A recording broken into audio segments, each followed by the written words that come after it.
নমস্কার, স্বপ্নাবিক নিউজ নেটওয়ার্কে স্বাগত। বিচারহীন আরজিকর কাণ্ডের ক্ষত এখনো দগদগে। অভয়ার মৃত্যুর 1 বছর পূর্তিতে ফের গর্জে উঠল তিলোত্তমা। হাতে প্রতিবাদী মশাল নিয়ে কলেজ স্কোয়ার থেকে শ্যামবাজার 5 মাথার মোড় পর্যন্ত মিছিলে হাঁটলেন ওয়েস্ট বেঙ্গল জুনিয়র ডক্টরস ফ্রন্টের সদস্যরা। অভয়ার বিচারের দাবিতে 8ই আগস্ট সেই অভিশপ্ত ও হারহিম করা রাতের দখল নিল অগণিত মানুষ। চলল স্লোগান, গর্জে উঠল কণ্ঠ। ঘটনাস্থল থেকে সেই ছবি সরাসরি তুলে ধরলেন আমাদের প্রতিনিধি শ্যামল পাল।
আমার দিদির বই নাই, আমার বোনের বই নাই, লড়াই করে রাখবো, লড়াই করে রাখবো।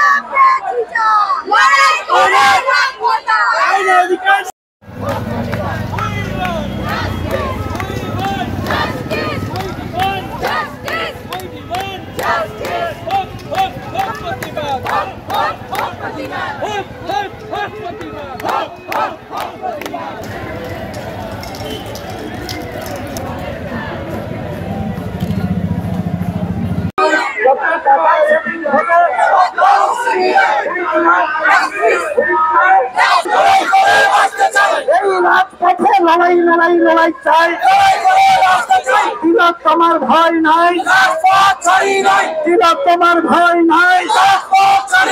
দাঁড়িয়ে দাঁড়িয়ে দেখলে হবে, আরে দাঁড়িয়ে দাঁড়িয়ে দেখলে হবে। এই মাটিতে অসত্যে খাই, তিলোত্তমার এই মাটিতে অসত্যে খাই নাই, অসত্যে খাই নাই, এই মাটিতে অসত্যে খাই নাই।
হাতে প্রতিবাদী মশাল নিয়ে মিছিল থেকে কি বার্তা দিলেন চিকিৎসক আশফাকুল্লাহ নাইয়ার, শুনবো।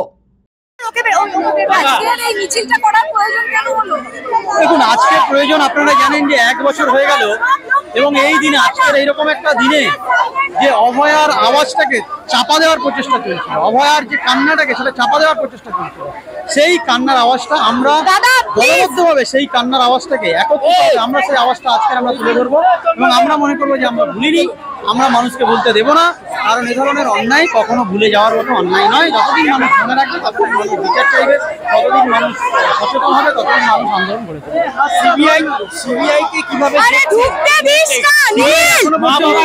সিবিআই এখনো পর্যন্ত ব্যর্থ, এখনো পর্যন্ত কোনো আশা আমরা দেখাতে পারছি না।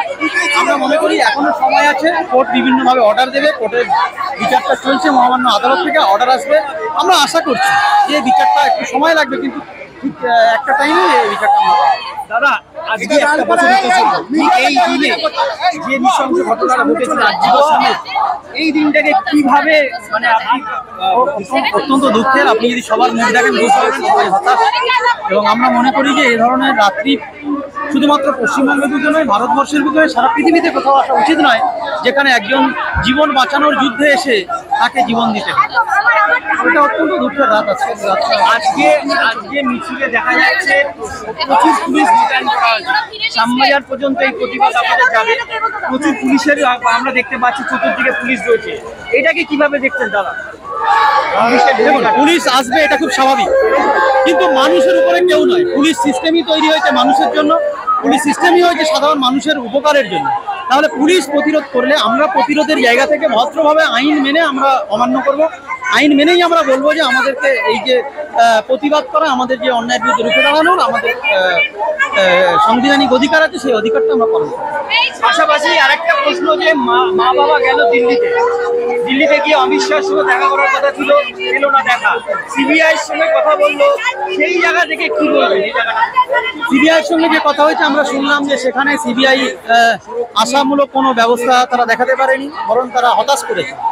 আর স্বরাষ্ট্রমন্ত্রী যেটা দেখা করেননি, আমরা দেখুন, আমরা প্রথম থেকে বলে এসেছি যে কোনো মন্ত্রী পৃথিবীর বুকে হোক, আপনার রাজ্যের বুকে হোক, দেশের বুকে হোক, তারা কিন্তু মন্ত্রিত্ব পান সাধারণ মানুষের সমর্থনে। তাহলে সাধারণ মানুষের এরকম একটা বিপদের সময় তাদের দেখা করা উচিত, তাদের কথা বলা উচিত, তাদের এই সমস্যার সমাধান করা উচিত। সেক্ষেত্রে দেখা না করাটা আমাদের কাছে খুব কষ্টের, এবং আমরা এই জায়গাটাকে ব্যথা পেয়েছি।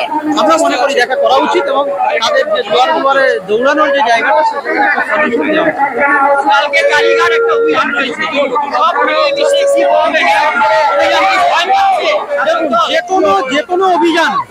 যে কোনো অভিযান মানুষের যদি স্বতঃস্ফূর্ত প্রতিবাদ হয়, সেখানে আমি বলবো সফল হোক, এবং মানুষ এই প্রতিবাদটা করতে থাকুক। মানুষ তাদের অন্যায়ের বিরুদ্ধে যে এগুলো আছে, প্রতিরোধ আছে, সেই প্রতিরোধগুলো গড়ে তুলুক। এখানে পুলিশ বাধা দিক কিংবা প্রশাসন ভয় পাক, এটা নিয়ে আমাদের চিন্তা নয়। আমাদের চিন্তা হচ্ছে মানুষ তার প্রতিবাদটা মাঠে ময়দানে দেখাক, মানুষ তার অন্যায়ের বিরুদ্ধে রুখে দাঁড়ানোর যে ক্ষমতা, সেটা আগামী দিনে কি ন্যায় বিচার পাবে আমরা আশা করছি। সেই আশা রেখেই আমরা আন্দোলন করি যে ন্যায় বিচার আমরা পাবো, সময় লাগে। শ্যামল পাল, সাবনাভিক নিউজ, কলকাতা। জয় হিন্দ।